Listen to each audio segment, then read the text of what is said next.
बिस्मिल्लाहिर्रहमानिर्रहीम। Welcome to another live session with professor Mohammad Amin. बेटा आज फिज़िक्स में हम डिस्कस करने वाले हैं यूनिट 2 का सेकंड लेक्चर है और उसमें डिस्कस करेंगे इक्वेशंस ऑफ मोशन से आज हमने स्टार्ट करना है। चूँकि मोस्ट ऑफ द टाइम जो है वो एमटी कैट के जो स्टूडेंट्स हैं they feel difficulty in numerical problems ख़ास तौर पर जो है। सो आज का लेक्चर जिन लोगों को न्यूमेरिकल प्रॉब्लम्स मुश्किल लगते हैं वो ज़रा गौर से सुनिएगा और साथ साथ अंडरस्टैंड करने की कोशिश कीजिएगा। मैं आप लोगों को साथ साथ कंप्लीट गाइड करने की कोशिश करूँगा कि न्यूमेरिकल्स को किस तरह से अटैम्प्ट करना चाहिए। स्टार्ट करते हैं। सबसे पहले बेटा इक्वेशंस ऑफ मोशन की बात करें तो हमारे पास जो है हम कहते हैं 3 इक्वेशंस ऑफ मोशन कौन कौन सी हैं हमारे पास। Number 1 is first equation of motion v f is equal to v से v i plus a t, first equation of motion. Second equation of motion जो है उसको हम कहते हैं s is equal to v i t plus half a t square. Third equation of motion is 2as is equal to vf square minus vi square। बेटा सबसे पहले जो है याद ये रखना है कि ये जो इक्वेशंस ऑफ मोशन है इन तीनों इक्वेशंस ऑफ मोशन की ना एक लिमिटेशन है। हमें इनको कब यूज़ करना है और कब यूज़ नहीं करना। अब अगर जो है वो ये इक्वेशंस ऑफ मोशन कब यूज़ होती हैं, इफ़ मोशन जो है of the object is under क्या हो constant acceleration। अगर जो है ऑब्जेक्ट जो है उसकी मोशन क्या हो अंडर कांस्टेंट एक्सेलरेशन, तब जो है ये इक्वेशंस ऑफ मोशन जो है वो क्या होंगी, अप्लाई हों। ठीक है, फिर से सुन लें। इन इक्वेशंस को अप्लाई होने के लिए ज़रूरी है कि एक्सेलरेशन जो है वो क्या होना चाहिए, वो कांस्टेंट होना चाहिए, अदरवाइज ये इक्वेशंस ऑफ मोशन अप्लीकेबल नहीं होंगी।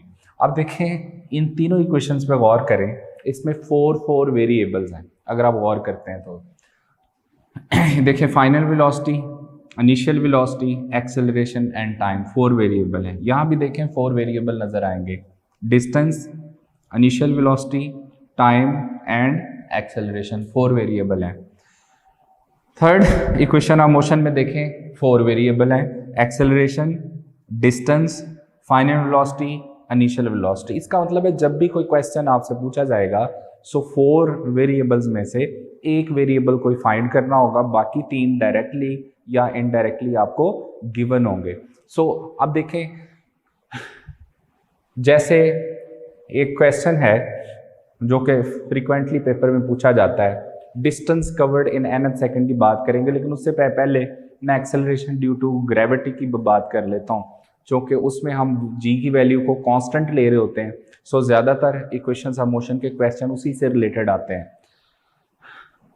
जो वैल्यू ऑफ g है या एक्सेलरेशन ड्यू टू ग्रेविटी की अगर हम बात कर लें तो हम कहते हैं कि near the surface of earth all the objects जो है, all the objects in free fall,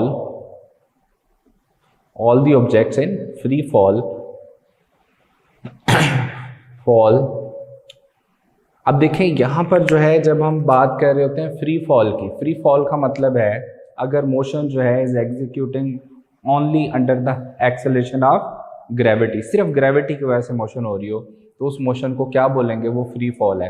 तो near the surface of earth कहता है all the objects in free fall fall with the same acceleration, acceleration due to gravity, और that is हम कहते हैं जी वो हमारे पास g की वैल्यू जो है वो हम नियर द सरफेस ऑफ अर्थ इसको अप्रॉक्सीमेटली कांस्टेंट ले रहे होते हैं, date is 9.8006 metre per second square इसकी एग्जैक्ट वैल्यू है।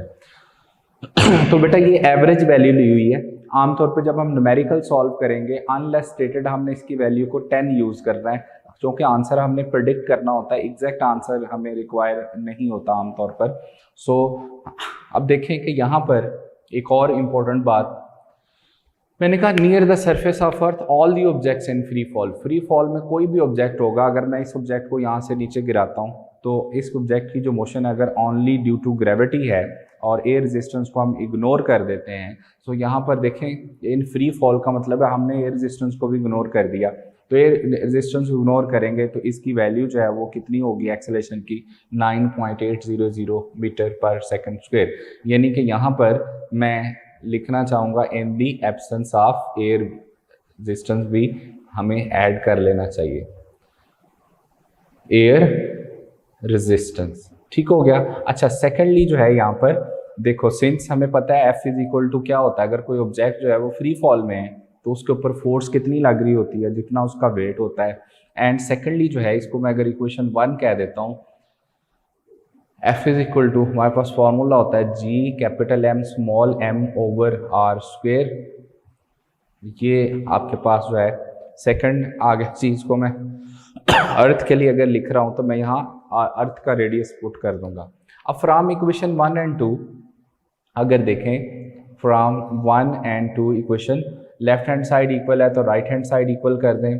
आपके पास फॉर्मूला बना G M M over R square. अब जरा इंपॉर्टेंट बात देखिएगा, एम एम से क्या हो गया, cancel out. What does it mean, यहाँ सबसे इंपॉर्टेंट चीज आपके पास आ गई कि वैल्यू ऑफ जी जो होती है of g is independent of mass of an object. अब देखो बड़ी सिंपल बात है, आपकी बुक में भी जो है वो एक डायग्राम बनी हुई है जिसमें आपको एक स्टोन या एक हैमर और एक जो है वो विंग जो है वो फीदर जो है उसको ड्रॉप होते हुए दिखाया गया। In the absence of air resistance जो है, चाहे ऑब्जेक्ट हल्के हों या भारी हों, दोनों एक ही एक्सेलेरेशन ड्यू टू ग्रेविटी से नीचे आएंगे। इसका मतलब है वैल्यू ऑफ जी जो है वो क्या होती है, independent of mass of the object होती है। और इस फॉर्मूले से हमें क्लियर हो गया कि g is equal to G M over R square. इसको हम नेक्स्ट फर्दर चैप्टर नंबर जो 5 है उसमें जो हमारे पास सर्कुलर मोशन वाला जो यूनिट है उसमें भी डिस्कस करेंगे। सो बेटा याद ये रखना है यहाँ से सिर्फ जो है कि वैल्यू ऑफ जी जो है ये independent of mass of the object होती है। और सेकेंडली हमें पता चल गया कि वैल्यू ऑफ जी जो है ये नियर द सरफेस ऑफ अर्थ जो है वो कांस्टेंट रहती है और इसकी वैल्यू को कितना लेते हैं, 9.8006 मीटर पर सेकंड। जैसे मैंने एग्जांपल दी कि फीदर हो, स्टोन हो, कोई भी ऑब्जेक्ट हल्का हो या भारी हो, एक ही एक्सेलेरेशन ड्यू टू ग्रेविटी से नीचे फॉल करें। बेटा जैसे कि मैंने आपको बताया कि ये जो इक्वेशंस ऑफ मोशन है they are applicable when acceleration is constant. इसका मतलब है अगर objects under the acceleration of gravity fall कर रहे हैं तो जी की वैल्यू को तो हम near the surface of earth constant ले रहे हैं। It means equations of motion क्या होंगी, एप्लीकेबल होंगी। यहाँ पर डिफरेंट टाइप के क्वेश्चन जो है पूछे जा सकते हैं। एक पॉपुलर क्वेश्चन है वो ज़रा देखिएगा। क्वेश्चन इज, अगर लेट से आपसे कहा जाए यार distance covered by a freely falling body object, let say मैं कहूँ जी इन 5 सेकेंड जो है वो क्या होगा। ये क्वेश्चन की टाइप है। सेकंड टाइप, अगर आपसे कहा जाए distance covered by a freely falling body या ऑब्जेक्ट जो है लेट से वो कहा जाए in 5th second. Both questions are सेम्स के ये सेम है, लेकिन ऐसा नहीं है। इसमें गौर करें तो कहा हुआ है 5 सेकंड में डिस्टेंस, इसमें गौर करें तो क्या लिखा है 5th सेकंड में डिस्टेंस। दोनों में ज़रा फर्क देखते हैं। फर्स्ट क्वेश्चन बहुत इजी है, आपने second equation of motion apply करनी है। अगर आप किसी ऑब्जेक्ट को फ्री फॉल करवाते हैं तो इनिशियली जो है वो उसकी वेलोसिटी क्या होगी, 0, और फिर जो है वो फॉल करते हुए आके अर्थ से स्ट्राइक कर जाएगा। तो इसमें अगर हम second equation of motion apply करते हैं, s is equal to VIT plus half AT square, तो आप देखें कि distance covered by object in freely falling object की बात करें तो इनिशियल वेलोसिटी 0 थी, तो s इज इक्वल टू क्या हो जाएगा 1/2, जो कि मोशन अंडर फ्री फॉल हो रही है तो एक ही जगह क्या आ जाएगा g, तो GT स्क्वेयर। तो ये देखें ये वाला फार्मूला हमने अप्लाई करना है यहाँ पर। तो जस्ट आपने जस्ट वैल्यूज पुट करनी है and you will get the answer. S is equal to 1/2। जी की वैल्यू मैंने कहा कि अनलेस स्टेटेड आपने 10 ही यूज़ करनी है, for the sake of simplification आप 10 ही रखेंगे। तो आंसर जो है वो जिस तरह के आंसर हो उसके अकॉर्डिंग आप उसको सिलेक्ट कर लेंगे। जैसे यहाँ मैं 5 पुट करता हूँ क्योंकि उसने 5 सेकंड में कहा हुआ है, तो 5 स्क्वायर कितना हो जाएगा 25, ये इससे कैंसिल आउट हो जाएगा। आंसर आपका बनेगा 125 metre. So total distance covered in 5 second अगर कोई बॉडी फ्रीली फॉल कर रही है तो वो बेटा कितना होगा 125 मीटर। अच्छा अब बात करते हैं सेकंड इसी क्वेश्चन की, लेकिन सेकंड टाइप की। ये जो क्वेश्चन है उसने 5 सेकंड नहीं कहा, 5th सेकंड कहा है। हम इसका मतलब है इसको कह सकते हैं कि ये क्वेश्चन बेसिकली क्या है, डिस्टेंस कवर्ड इन क्या पूछा हुआ है nth second, distance covered in nth second. nth second का मतलब है अगर बॉडी ने टोटल 5 सेकंड में डिस्टेंस 125 मीटर कवर किया है तो फर्स्ट सेकंड में कितना कवर किया होगा, सेकंड सेकंड में कितना कवर किया होगा, थर्ड में, देन फोर्थ और देन फिफ्थ, टोटल 125 मीटर। इसके लिए ना एक शॉर्टकट भी है। दो बातें हो सकती हैं बेटा, या तो आप 5th सेकंड का अगर पूछा है तो 4 सेकंड के लिए डिस्टेंस कैलकुलेट करें, फिर 5 सेकंड के लिए डिस्टेंस कैलकुलेट करें, दोनों का डिफरेंस लें। 5 सेकंड में डिस्टेंस कवर्ड एंड 4 सेकंड में डिस्टेंस कवर्ड, आपके पास 5th सेकंड में डिस्टेंस कवर्ड आ जाएगा। लेकिन इसका शॉर्टकट जो है वो हमने बनाया हुआ है जो कि लीनियर मोशन के लिए एप्लीकेबल होता है। वो distance covered in nth second is equal to initial velocity plus जो है acceleration divided by 2 into 2n-1।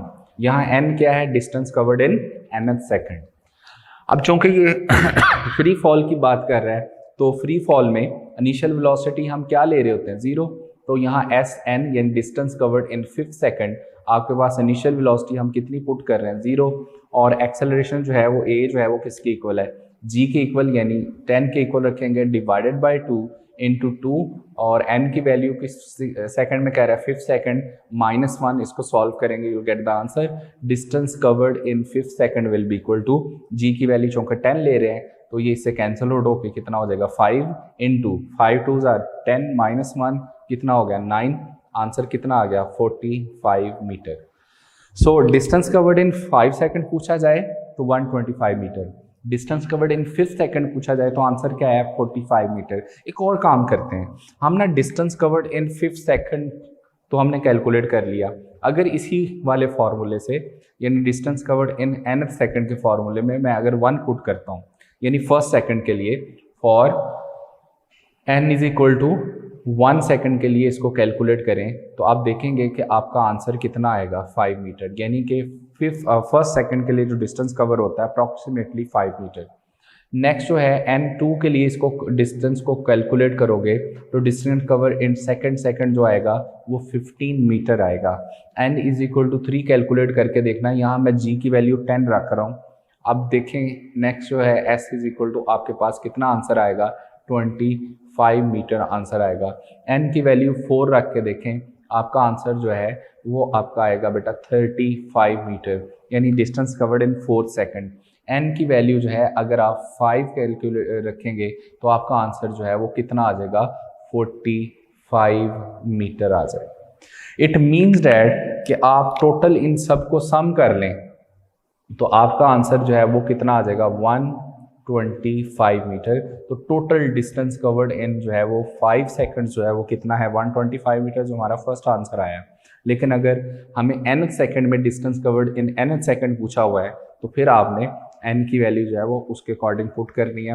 अगर 1 पूछा है तो 1 पुट कर दें, सेकंड के लिए पूछा है 2 पुट कर दें, थर्ड के लिए पूछा है 3 पुट कर दें। तो ये शॉर्टकट फार्मूला हम यूज़ कर सकते हैं फ्रीक्वेंट आंसर के लिए। ठीक हो गया। सो distance covered in nth second का कॉन्सेप्ट अच्छे से आपने रिवाइज कर लेना एक दफ़ा। इसमें अक्सर जो क्वेश्चन है वो रेशो का भी पूछा जा सकता है, जैसे ratio of distances covered in first two second, ratio of distances covered in second to third second, इस तरह का क्वेश्चन भी आता है।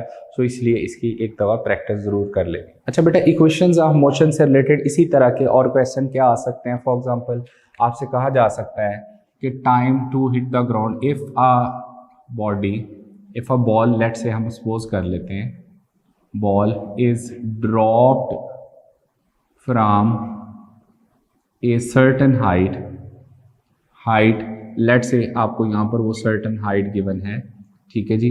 देन आपने फाइंड करना है, अब फाइंड के क्या क्या आ सकता है आपको करना, then find the number 1, let say आपसे क्वेश्चन पूछा जा सकता है, then time taken by it to hit the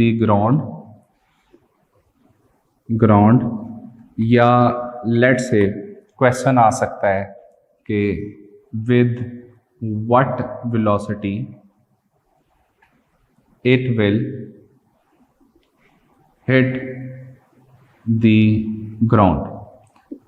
अच्छा, इसमें विद प्रैक्टिस ना आपने with the passage of time जो है शॉर्टकट सीखने हैं ज़्यादा से ज़्यादा, ज़रूरी नहीं कि पूरी इक्वेशंस अप्लाई करनी है, आपने शॉर्टकट सीखने हैं, उसी के अकॉर्डिंग जो है वो आपने 1-2 दफ़ा आपने प्रैक्टिस करनी है, उस इक्वेशंस को यूज़ करना है, उसके बाद आपने यूज टू हो जाना है। आपने जब भी इस तरह क्वेश्चन आए आप डायरेक्ट शॉर्टकट अप्लाई करेंगे। मैं भी आपको वो बात बताता हूँ। सबसे पहले अगर किसी हाइट से ऑब्जेक्ट जो है उसको आपने नीचे ड्रॉप किया है, सो इनिशियली जब आपने उसको ड्रॉप किया है तो उसकी इनिशियल वेलोसिटी जो है वो क्या होगी, 0, बट फाइनल वेलोसिटी 0 नहीं होगी, वो VF होगी। ठीक हो गया।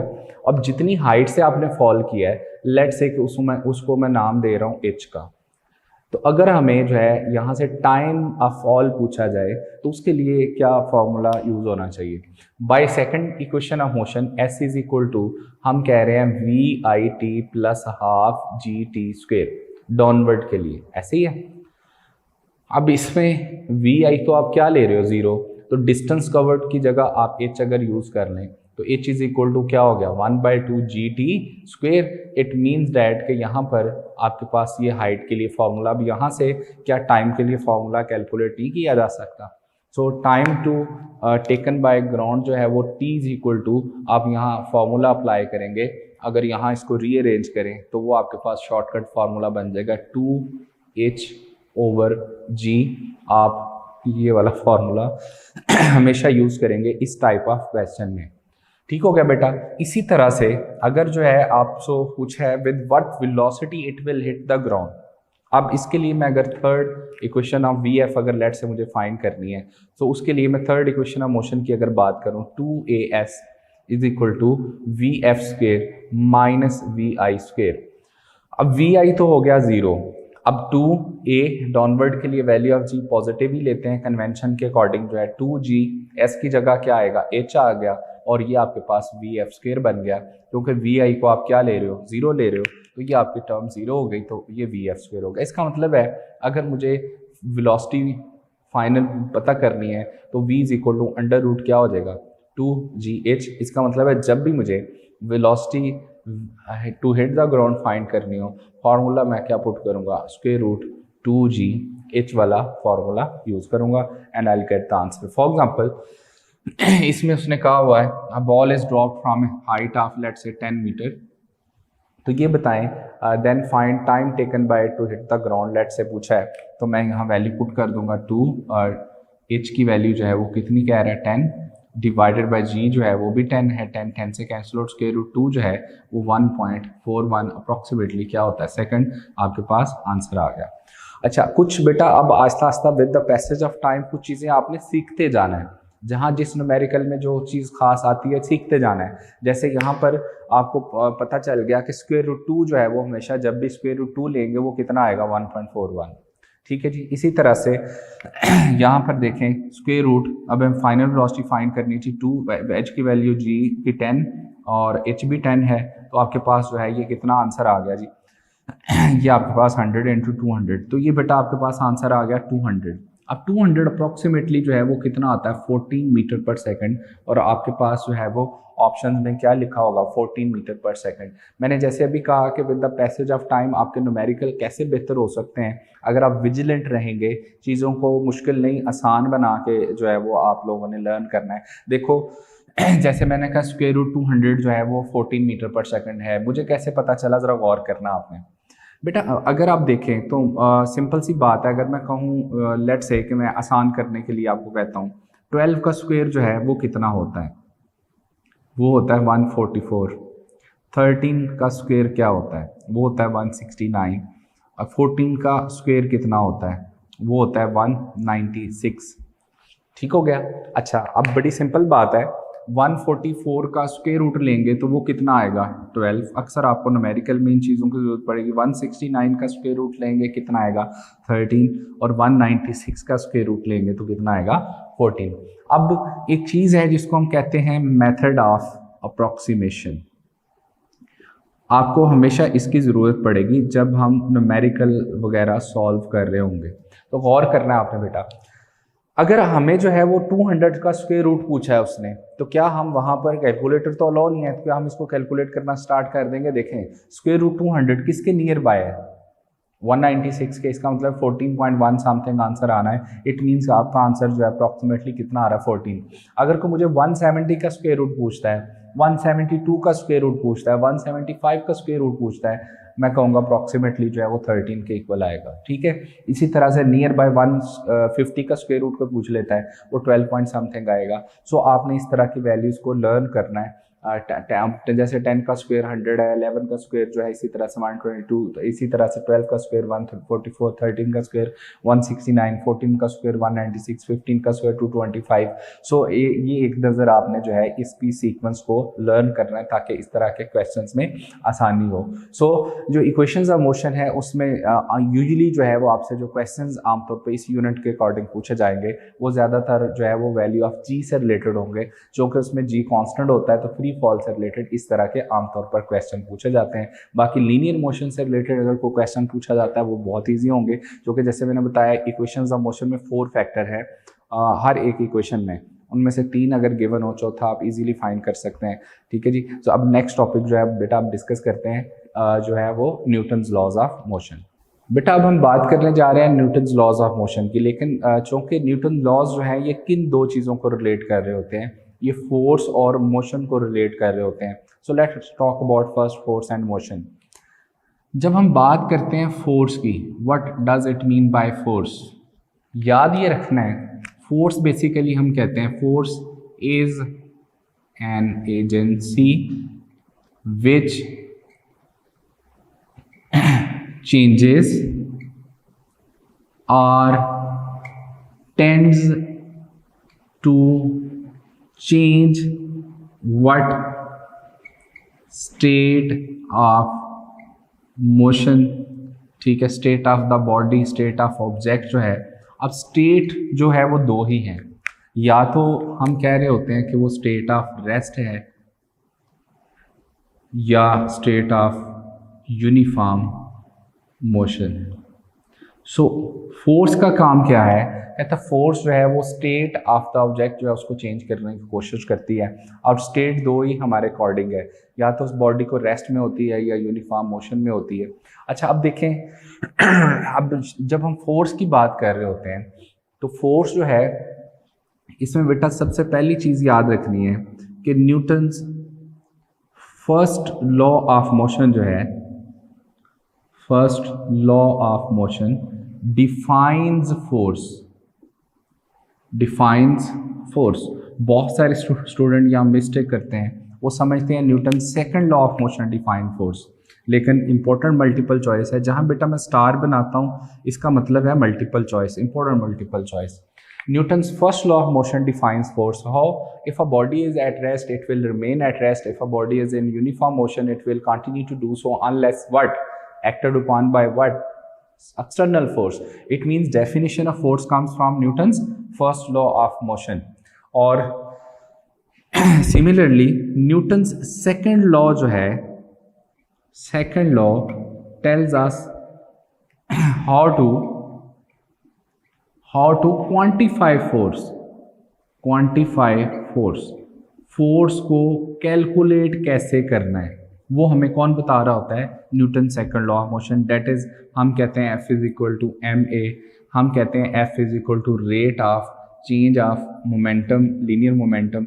ये हमें बता रहा होता है न्यूटन सेकंड लॉ फोर्स को हमें कैलकुलेट कैसे करना है। तो कैलकुलेशन ऑफ फोर्स जो है वो हम कहते हैं from the second Newton second law of motion, और जो इसमें जो है वो definition of force that comes from Newton first law of motion. इसके बाद बेटा याद रखना है फोर्स का जो यूनिट है ऐसे यूनिट सिस्टम इंटरनेशनल में वो हम क्या कहते हैं, यूनिट ऑफ फोर्स की बात करें वो है ऐसे सिस्टम में जो है सिस्टम इंटरनेशनल में वो है न्यूटन, और 1 न्यूटन हम कहते हैं जब हमारे पास 1 किलोग्राम का जो ऑब्जेक्ट हो उसको उसमें कितना एक्सेलरेशन प्रोड्यूस हो जाए, 1 metre per second square acceleration produce हो जाए, तो उसको हम कहते हैं कि वो उसमें जो फोर्स अप्लाई की होगी वो कितनी की होगी, 1 न्यूटन। सिमिलरली CGS सिस्टम में इसका यूनिट जो है वो क्या होता है, डाइन, और 1 डाइन हम कहते हैं कि जब एक 1 ग्राम के ऑब्जेक्ट में कितना एक्सेलरेशन प्रोड्यूस करें, 1 सेंटीमीटर पर सेकंड स्क्वायर एक्सेलरेशन प्रोड्यूस कर दें, तो उस फोर्स को हम कहेंगे 1 डाइन का नाम देंगे। और यहाँ पर हम ऑलरेडी हमें पता है कि 1 न्यूटन जो है वो किसके इक्वल होता है, 10⁵ डाइन्स के इक्वल होता है। ठीक हो गया। अच्छा, अभी हम बात कर रहे थे फोर्स एक एजेंट है, एजेंसी है जो कि चेंज करती है या टेंड टू चेंज करती है। टेंड्स टू चेंज का मतलब है कभी कभी ऐसा नहीं भी होता।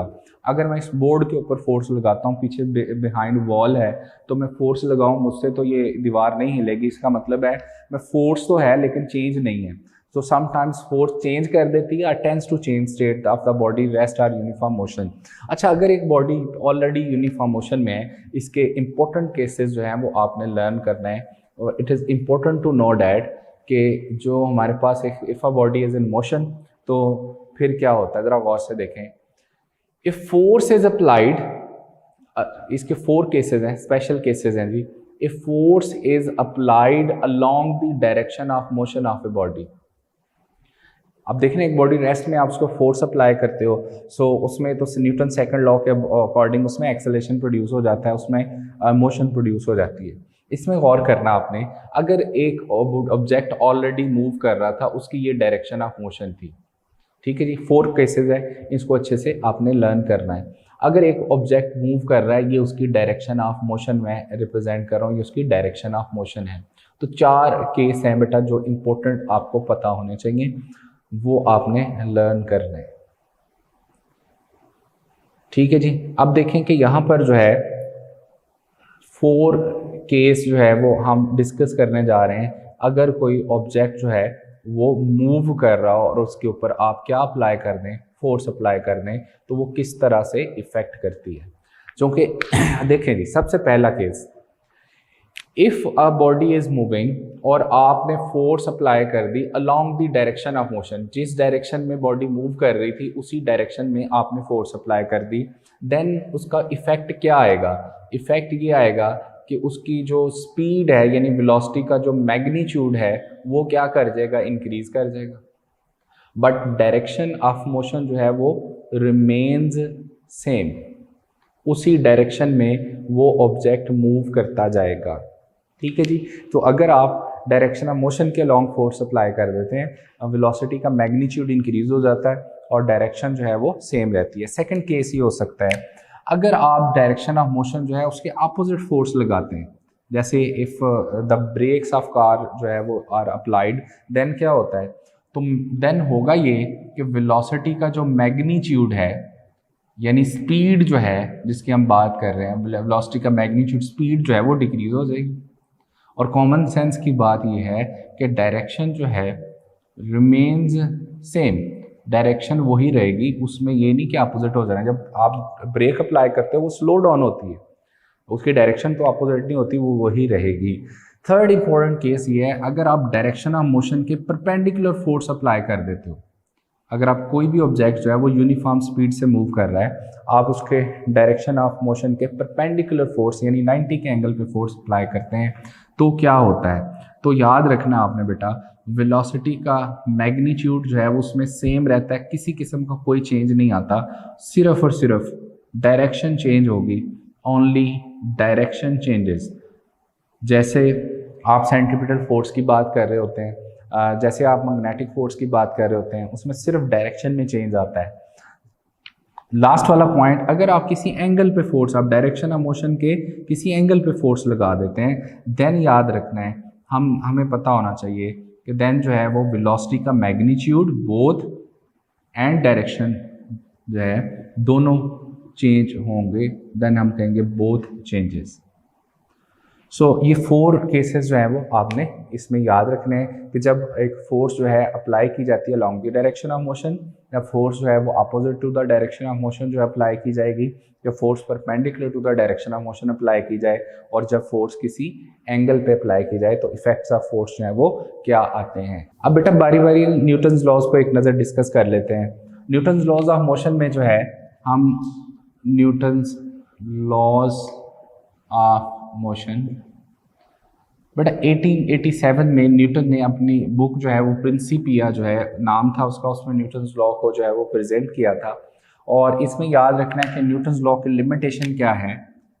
लिमिटेशन की बात करें, so these laws are applicable for those objects for the motion of those objects which are not moving approaching to speed of light.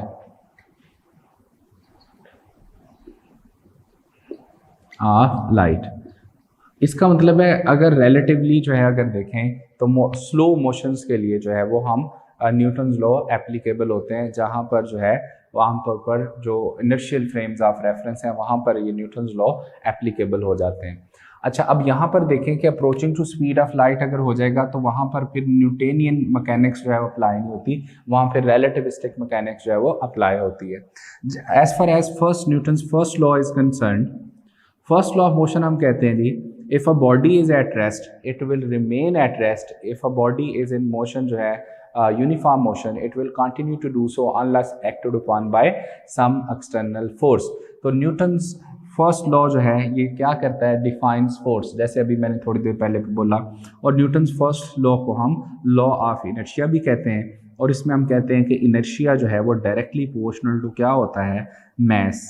So mass is the measure of inertia.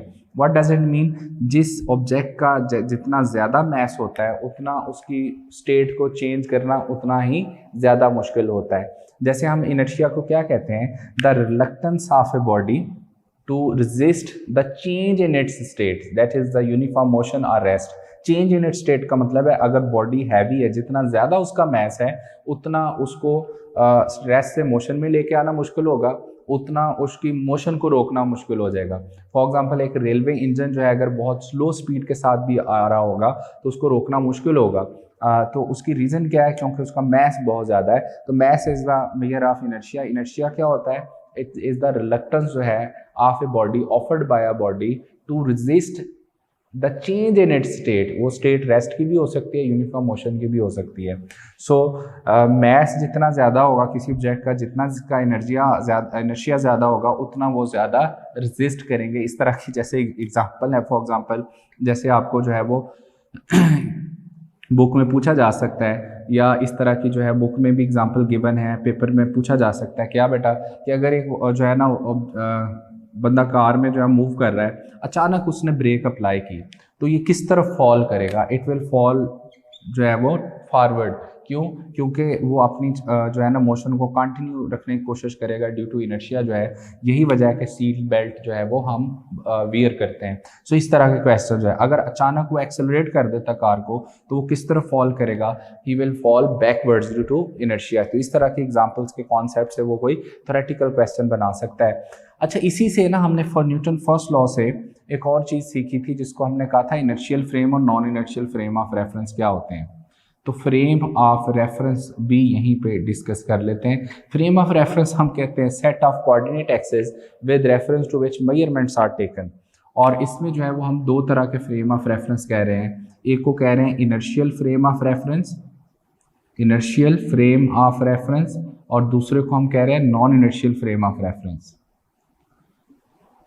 Inertial frame of reference. Easy definition ये है कि inertial frame of reference वो है in which Newton's first law is applicable, जिसमें Newton's first law is applicable, उसमें हम कहते हैं कि वो लॉ ऑफ क्या है, इनर्शिया है, जिसमें इनर्शियल फ्रेम ऑफ रेफरेंस है, इसलिए इसको लॉ ऑफ इनर्शिया भी बोल रहे होते हैं।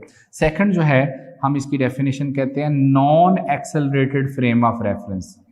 Non accelerated frame of reference जो है वो इनर्शियल फ्रेम ऑफ रेफरेंस होता है। नॉन एक्सेलरेटेड क्या होता है, डेट इज, अब दो ही सूरतें हो सकती हैं नॉन एक्सेलरेटेड की कि एक्सेलरेशन जीरो हो, या तो वो यूनिफॉर्म वेलोसिटी के साथ मूव कर रहा हो या रेस्ट में हो। सो याद ये रखना है कि फ्रेम ऑफ रेफरेंस असल में क्या है, मैंने बोला the set of coordinate axis with reference to which measurements are taken. अगर कोई बॉडी रेस्ट में है, अगर for example frame of reference हम यूं कह सकते हैं कि जिस जगह के लिहाज से आप मेजरमेंट्स ले रहे होते हो वो फ्रेम ऑफ रेफरेंस होता है। अब देखो ये इस रूम को मैं फ्रेम ऑफ रेफरेंस कह सकता हूँ, अगर सराउंडिंग के लिहाज से इस वक्त ये रेस्ट में है तो ये कौन सा फ्रेम ऑफ रेफरेंस होगा, इनर्शियल फ्रेम ऑफ रेफरेंस होगा। और अगर वो यूनिफॉर्म मोशन में है, यूनिफॉर्म स्पीड के साथ मूव कर रहा है, यूनिफॉर्म वेलोसिटी के साथ मूव कर रहा है, तब भी जो है वो उसका एक्सेलरेशन जीरो होगा, तब भी हम कहेंगे कि वो इनर्शियल फ्रेम ऑफ रेफरेंस है। नॉन इनर्शियल क्या होंगे इसका अपोजिट, इसमें जो है न्यूटन्स लॉ जो है वो एप्लीकेबल क्या होगा, नहीं एप्लीकेबल होगा। ये नॉन एक्सेलरेटेड है तो ये क्या होगा, एक्सेलरेटेड फ्रेम ऑफ रेफरेंस होगा। सो इसमें जो है वो हम कहेंगे कि ऐसा फ्रेम ऑफ रेफरेंस जिसमें न्यूटन्स फर्स्ट लॉ जो है वो एप्लीकेबल नहीं है, और ये कौन सा फ्रेम ऑफ रेफरेंस है, एक्सेलरेटेड फ्रेम ऑफ रेफरेंस है। फॉर एग्जांपल अब मूविंग बस विद नॉन यूनिफॉर्म वेलोसिटी जो है वो non inertial frame of reference होगा। जैसे चैप्टर 5 में आपने वेटलेसनेस में पढ़ा था, जो लिफ्ट वाला टॉपिक था जिसमें हम रियल और अपेरेंट वेट को डिस्कस कर रहे होते थे, तो उसमें लिफ्ट जो है वो नॉन इनर्शियल उसको कब कहते थे, फ्रेम ऑफ रेफरेंस जब वो अपवर्ड या डाउनवर्ड एक्सेलरेट कर रही होती थी। सो इसमें बेटा ये Newton first law of motion जो है इससे रिलेटेड ये क्वेश्चन बन सकते हैं, याद रखते हैं आपने। अब बात करते हैं Newton second law of motion की और उससे रिलेटेड क्वेश्चन कौन से आते हैं। जैसे मैंने कहा Newton second law of motion जो है it tells us how to quantify force, force को क्वांटिफाई कैसे करना है, और इसके अकॉर्डिंग कहता है जी कि एक्सेलरेशन जो है is produced in the direction of force, और ये डायरेक्टली प्रोपोर्शनल टू फोर्स होगा और इनवर्सली प्रोपोर्शनल टू मास होगा। और यहाँ से जो है अगर हम इनको इक्वेट करें तो ऐसा ही इस सिस्टम में जो कांस्टेंट ऑफ प्रोपोर्शनैलिटी है वो 1 आता है, और यहाँ से हम इसको कह देते हैं F/m, और यहाँ से हम कह देते हैं F = ma। बेटा यहाँ से छोटे मोटे न्यूमेरिकल आ सकते हैं और उनकी किस तरह की जो है वो फॉर्मेशन होगी, यहाँ गौर कर लेना आपने कि अगर लेट से कि मैं यहाँ कह दूँ कि F कांस्टेंट है, इफ़ ऑब्जेक्ट जो है वो दोनों अंडर कांस्टेंट फोर्स के मूव कर रहे हैं, तो मैं यहाँ से कह सकता हूँ अगर फोर्स को मैं कांस्टेंट रखूँ क्योंकि acceleration directly inversely proportional to mass है, तो मैं कह सकता हूँ A1/A2 is equal to M2/M1। इस तरह का क्वेश्चन आ सकता है जिसमें आपसे दो ऑब्जेक्ट गिवन हो, उनके डिफरेंट मैसेज गिवन हो, एक का एक्सेलरेशन गिवन हो, दूसरे का फाइंड करना हो, इस तरह का कोई रिलेशन बन सकता है जिसमें फोर्स को कांस्टेंट रखा जाए under the constant force. For example let say आपसे कहा जाए जी if an object of mass जो है, या इफ टू ऑब्जेक्ट्स यूं लिख लेते हैं of message M1, late say मैं कह देता हूँ 2 kilogram and 3 kilogram are subjected under the same force। अब इसमें उसने सेम फोर्स जो है वो कह दिया है तो फोर्स कांस्टेंट होगी। देन इफ या आपसे कहा जाए इफ द एक्सेलरेशन ऑफ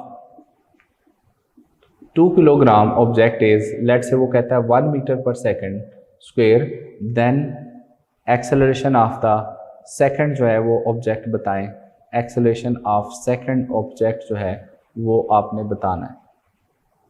तो बेटा इस तरह के सिंपल से क्वेश्चन आ सकते हैं। अब आपने जो है यही फार्मूला इसके ऊपर अप्लाई कर देना है। इसको लेट से मैं M1 कह लेता हूँ, इसको मैं M2 कह लेता हूँ। तो अगर acceleration of the first object जो है वो कह रहा है M1 का वो ये है, तो M2 आपने बताना है उसका एक्सेलरेशन क्या होगा। तो मैं इसी फॉर्मूले को रीअरेंज करता हूँ, A2/A1 इज इक्वल टू क्या हो जाएगा M1/M2। यहाँ से एक्सेलरेशन A2 जो है वो क्या हो जाएगा M1/M2 मल्टीप्लाई बाय A1। तो आंसर आ जाएगा आपके पास। तो यहाँ से देखें m1 is 2, m2 is 3, multiply by is 1, तो इसका आंसर 2/3 मतलब 0 पॉइंट जो है वो 6 मीटर पर सेकंड स्क्वायर के अराउंड आंसर आ जाएगा। ठीक है बेटा, तो इस तरह से जो है वो क्वेश्चंस आ सकते हैं। 6 भी इसको कह सकते हैं 0.66। अच्छा, इसी तरह से यही वाला फार्मूला जो है वो चेंज हो सकता है अगर हम जो है वो मैथ कांस्टेंट कर दें। तो दूसरी फॉर्मेशन ये हो सकती है जिसमें वो सेम ऑब्जेक्ट कहे, तो फिर आपके पास जो है वो A1 over A2 is equal to क्या हो जाएगा, F1 ओवर F2, चूँकि उसमें forces acceleration directly proportional to चूँकि फोर्स है, तो ये फार्मूला बन सकता है। तो न्यूटन सेकंड लॉ से रिलेटेड जो है एक तो ये डायरेक्ट फार्मूला अप्लाई करना आ सकता है जिसमें मैथ गिवन हो, एक्सेलेरेशन गिवन हो, फोर्स फाइंड करनी हो, या मैथ गिवन हो, फोर्स फाइंड गिवन हो और एक्सेलेरेशन फाइंड करना हो, तो ये फार्मूला अप्लाई हो सकता है। या सेकंड टाइप हो सकती है जिसमें फोर्स कांस्टेंट गिवन हो, थर्ड टाइप गिवन हो सकती है जिसमें मैथ कांस्टेंट गिवन हो, तो एक्सेलेरेशन आपका यहाँ पर न्यूटन सेकंड लॉ अप्लाई हो जाएगा। अच्छा बेटा, Newton third law of motion जो है उसमें अक्सर कन्फ्यूजन होती है। एक्चुअली कॉन्सेप्ट यहाँ अंडरस्टैंड करना है। जब हम Newton third law of motion की बात कर रहे होते हैं, Newton third law of motion, इसमें हम कहते हैं एक्शन एंड रिएक्शन जो है are equal in magnitude but opposite in direction. Action and reaction equal in magnitude but opposite in direction, but ये कंप्लीट जो है वो डेफिनेशन नहीं है। एक्शन एंड रिएक्शन हम कहते हैं equal in magnitude but opposite in direction, ये कंप्लीट डेफिनेशन नहीं है। एंड इसके साथ कुछ जो है वो लिमिट्स भी एसोसिएट हैं। वो क्या हैं बेटा, याद रखना है, बुक में पढ़ेंगे आप पूरा पैराग्राफ तो ये चीज़ें नज़र आ जाएंगी। सो एक्शन एंड रिएक्शन जो है equal in magnitude opposite direction में कहता है जी, एंड एक्शन एंड रिएक्शन जो है never act on the same body. फिर दूसरा कहता है they always act for same length of time and third में कहता है and they never balance each other. अब ज़रा गौर से सुनना है कि ये जो इसकी आगे एक्सप्लेनेशन है उसमें क्या क्या है। अब देखो, जो आप न्यूटन थर्ड लॉ आप कह रहे होते हो, इसकी एग्जांपल्स में क्या क्या कहते हैं। आप कहते हैं जी walking on the ground, on ground, ठीक है जी। फिर आपको कहते हैं जी आप स्विमिंग, ठीक है। अब बेटा जब इस तरह की एग्जांपल्स देते हैं, अब ज़रा गौर करें। जैसे आप कहते हो, एक आसान सी एग्जांपल आप कहते होते थे, एक बॉल को आपने हिट किया वॉल के साथ। अब इसमें जो बॉल है उसका वॉल के ऊपर क्या है, एक्शन। अब वॉल ने वापस क्या करना है, रिएक्शन। सो बॉल का एक्शन है, वॉल का रिएक्शन है।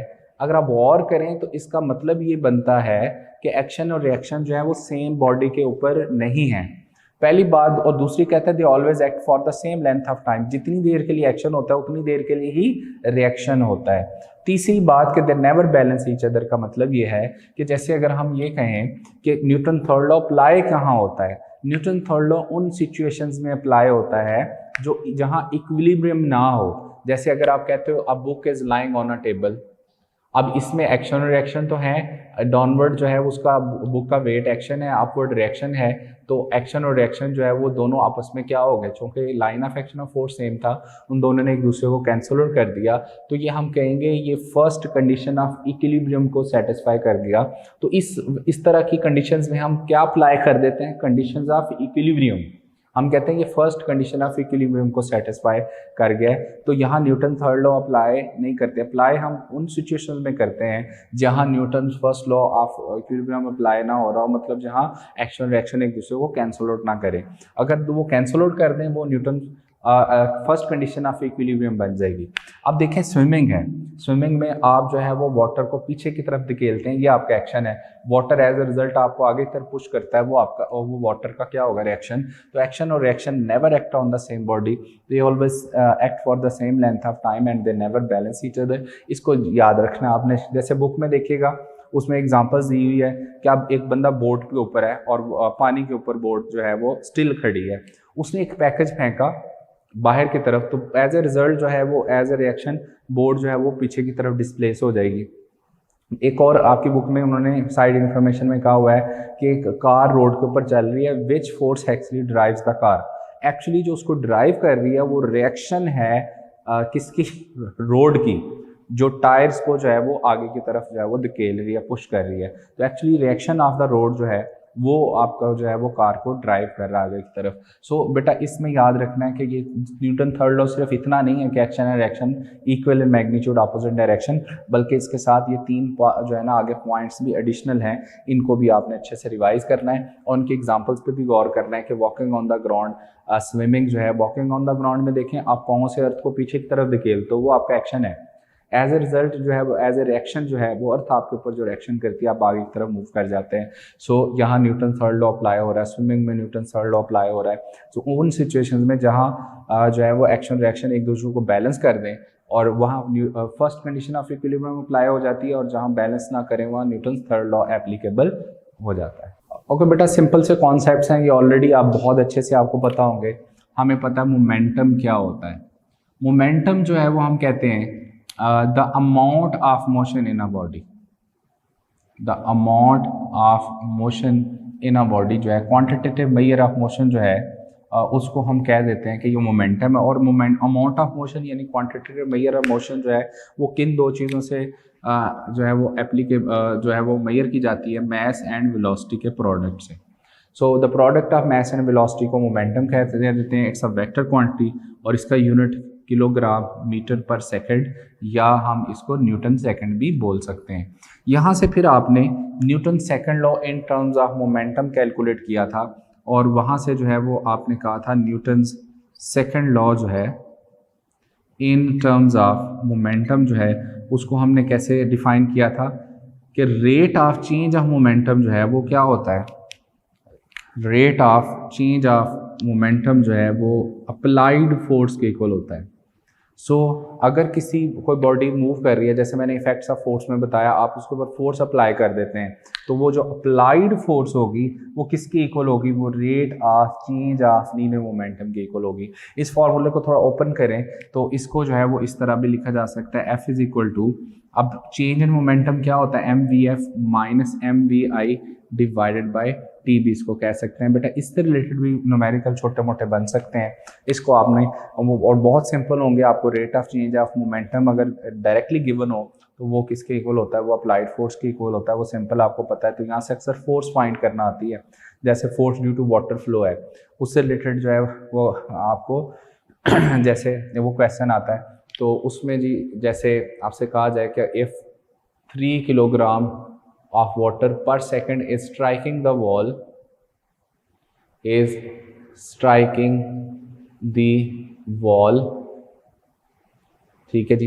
एंड अब देखें 3 किलोग्राम पर सेकंड जो है एंड चेंज इन वेलोसिटी जो है is velocity changes from, let say वो कहता है g is 5 metre per second या 5 मीटर पर सेकंड से ज़ीरो हो जाती है, तो देन जो है वो applied force exerted of the wall on water जो अब बता दें तो वो आपके पास फॉर्मूला यही होगा, F is equal to rate of change of momentum जो है अप्लाइड फोर्स के अक्सर मैग्नीट्यूड ही पूछता है तो नेगेटिव साइन वगैरह अप्लाई करने की जरूरत नहीं है। मैस पर सेकंड आपको कितना बताया हुआ, 3 किलोग्राम पर सेकंड, वेलोसिटी में चेंज बताया 5, आप कहेंगे जी 15 न्यूटन इज द आंसर। तो इस तरह के सिंपल क्वेश्चन जो है आपसे इस फॉर्मूले से रिलेटेड पूछे जा सकते हैं। नेक्स्ट बेटा हमें यहाँ पर अंडरस्टैंड करना है एक सिंपल सा कॉन्सेप्ट जिसको आप बोलते हैं इम्पल्स। इम्पल्स क्या कहते हैं बेटा, इम्पल्स हम चेंज इन मोमेंटम को ही बोल रहे होते हैं, इसी को हम इम्पल्स बोल देते हैं। अगर फोर्स जो है वो हम कहते हैं very very short force very very large हो और टाइम इंटरवल वेरी वेरी क्या हो, शॉर्ट। सो इसको हम चेंज इन मोमेंटम को ही इम्पल्स बोलते हैं। इसी फॉर्मूले से F is equal to delta P over T है तो यहाँ से डेल्टा पी किसके इक्वल हो जाएगा, इसको इम्पल्स के, और एफ इंटू टी इसका यूनिट फिर हम न्यूटन सेकंड बोल देते हैं जो कि फोर्स इंटू टाइम है। तो हम कहते हैं when a large very large average force जो है x on a body for a very short interval of time, then the product of force and time जो है वो क्या होता है, चेंज इन मोमेंटम, यानी उसको इम्पल्स कह देते हैं। जैसे क्रिकेट बॉल जो है, अब देखें बैट से बॉल जो है वो कितने टाइम के लिए हिट करती है, फॉर अ वेरी जो है ना वो short interval of time, a fraction of second के लिए उससे हिट करती है, लेकिन उससे देखें चेंज इन मोमेंटम कितना ज़्यादा आ जाता है। सो बेसिकली उसको हम क्या नाम दे रहे होते हैं, इम्पल्स का नाम दे देते हैं। इम्पल्सिव फोर्स का जो कॉन्सेप्ट है, जैसे आप देखें इसको अंडरस्टैंड यूँ करते हैं, देखो बेटा जैसे आपकी बुक में एग्जाम्पल है, कहता है एक बंदा जो है फुटबॉल को हिट करता है, फुटबॉल को हिट करता है, एक बच्चा जो है वो उसी फोर्स से स्टोन को हिट करता है, दोनों में क्या फ़र्क है अगर सेम फोर्स है। इस बच्चे ने फोर्स उसी सेम फोर्स से हिट किया फुटबॉल को, उसी सेम फोर्स से स्टोन को हिट किया। अब जब फुटबॉल को हिट करेगा तो वो फुटबॉल चूंकि फ्लेक्सिबल है तो टाइम ऑफ इम्पैक्ट बढ़ गया, इसमें उसने उतनी फोर्स से हिट किया लेकिन टाइम ऑफ इम्पैक्ट कम है। तो अब देखें कि यहाँ पर F इज इक्वल टू क्या है, हम कह रहे हैं delta P over T, rate of change of momentum. अब देखो कि इसमें टाइम ऑफ इम्पैक्ट चूंकि बढ़ गया था, फ्लेक्सिबल था फुटबॉल, तो जितना टाइम ऑफ इम्पैक्ट बढ़ जाएगा उतनी फोर्स कम लगेगी, मतलब उसको चोट कम लगेगी एज ए रिएक्शन। स्टोन के केस में तो टाइम ऑफ इम्पैक्ट बहुत शॉर्ट होता है, शॉर्ट होने की वजह से यहाँ अगर वो टाइम ऑफ इम्पैक्ट बहुत ही शॉर्ट होगा तो फोर्स क्या हो जाएगी, लार्ज हो जाएगी, उसको एक्शन रिएक्शन ज़्यादा मिलेगा और वो हर्ट होगा। इसी तरह से बहुत सारी एग्जांपल हैं, विकेट कीपर जो है अपने हाथों को ऐसे पीछे की तरफ रिट्रेस करता है, पीछे लेके जाता है, तो अगर वो पीछे की तरफ हाथों को लेके जा रहा है तो क्या बढ़ा रहा होता है, टाइम ऑफ इम्पैक्ट बढ़ा रहा होता है ताकि फोर्स कम हो जाए। आपके सर पे जो बाल हैं, आपकी बुक में इंफॉर्मेशन है कि अगर हम ये बाल ना होते तो अब देखें अल्लाह ताला की तरफ से क्या गिफ्ट है ये, कि ये आपके स्कल को प्रोटेक्ट करता है। अगर जो है विदाउट हेयर अगर आप स्कल के ऊपर फोर्स लगाएं तो just 5 newton force is required to break the skull, लेकिन बाल अगर ऊपर आ गया तो कुशन आने की वजह से 50 newton force is required to break the skull. It means कि 10 टाइम्स जो है वो फोर्स बढ़ गई है स्कल को तोड़ने के लिए। सिमिलरली वाई वो वियर हेलमेट, हेलमेट इसलिए पहनते हैं ताकि टाइम ऑफ इम्पैक्ट इंक्रीज हो जाए और इंजरी से बच जाए, फोर्स कम हो। So that is the basic concept of impulse. Impulse क्या होता है कि when a large average force acts on a body for short interval of time, तो तब चेंज इन मोमेंटम को क्या बोल देते हैं, इम्पल्स बोल देते हैं। I hope you clear the concept of impulse. इसकी और एग्जांपल्स भी नोट कीजिएगा। बेटा आज के लेक्चर का लास्ट जो टॉपिक है वो डिस्कस करेंगे law of conservation of linear momentum, law of conservation of linear momentum, और इससे रिलेटेड जो है वो अक्सर पेपर में आने वाले क्वेश्चन जो हैं उसको डिस्कस करेंगे। Law of conservation of momentum के अकॉर्डिंग जो है कहता है for an isolated system, for isolated system, isolated system की बात करें तो कहता है कि total momentum of the system जो है रिमेन्स कांस्टेंट, या टोटल चेंज इन मोमेंटम जो है वो क्या होता है, जीरो। ये है जी न्यूटन्स और जो है वो आप देखें कि law of conservation of linear momentum. अब देखें न्यूटन सेकंड लॉ के अकॉर्डिंग अगर आइसोलेटेड सिस्टम की बात करें, आइसोलेटेड सिस्टम वो सिस्टम होगा जिसके ऊपर किसी किस्म की कोई एक्सटर्नल फोर्स एक्ट ना कर रही हो, हम कहेंगे कि वो आइसोलेटेड सिस्टम है। तो फिर कहता है जी टोटल मोमेंटम P जो है हम कहेंगे टोटल मोमेंटम जो है linear momentum of the system remains constant, या चेंज इन मोमेंटम जो है वो क्या होता है, जीरो होता है।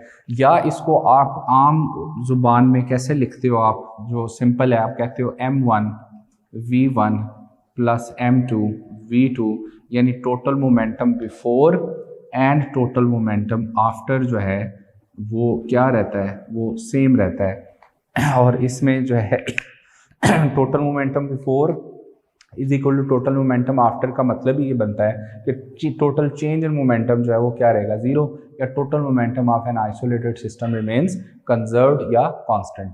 अच्छा इसमें भी हमारे पास जो है वो डिफरेंट तरह के क्वेश्चन आ सकते हैं।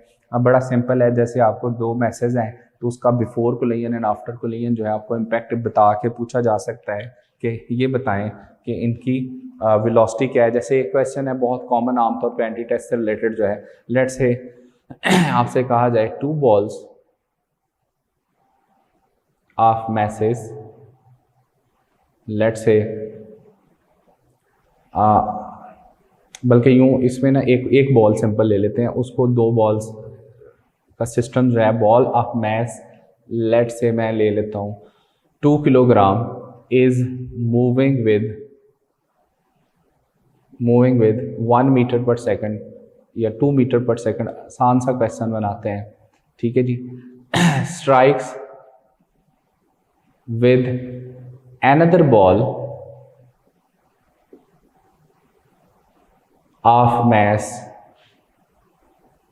3 किलोग्राम एट रेस्ट, ठीक है जी। अच्छा, इसमें वो ट्विस्ट क्या देता है, अक्सर वो कहता है if after collision both balls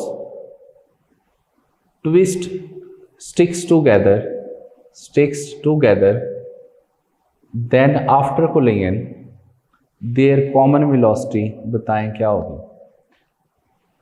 their common velocity आपने बतानी है कि वो क्या होगी। जैसे बेटा इस तरह क्वेश्चन है आपकी ना, एक्सरसाइज का एक न्यूमेरिकल है जिसमें ट्रक और कार की एग्जांपल दी हुई है। तो कहता है कि ट्रक जो है ना कार से आकर कोलाइड करता है और कार रेस्ट में थी, तो उसको फिर वो घसीटता हुआ आगे लेके जाता है, तो बताएं उनकी कॉमन वेलोसिटी क्या होगी। सेम वही चीज़ है।